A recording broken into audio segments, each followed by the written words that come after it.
Yun mga paps, ano, angkas driving skills na naman tayo mga paps. Makikisuyo lang sa inyo mga paps, baka naman pwede pa-share ng mga video natin, ano, para marami tayong ano, makapanood ng ating video.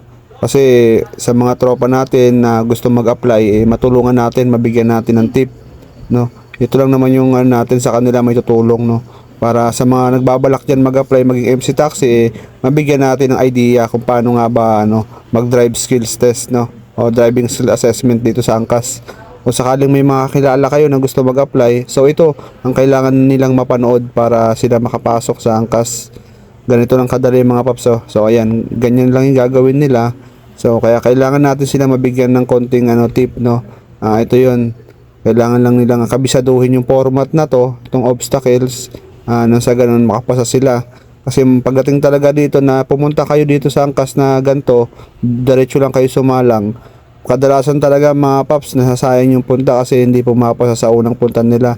Kasi nga nauunahan ng kaba, tapos madalas hindi kabisado yung format. Kaya kung mapapanood sana nila to, itong mga video natin na ganto, mapag-aaralan muna nila bago sila pumunta sa Angkas. So makakabisado nila yung format. So yun lang mga paps, ano. Sana ma-share natin itong mga video natin at tag natin yung mga tropa natin. Salamat!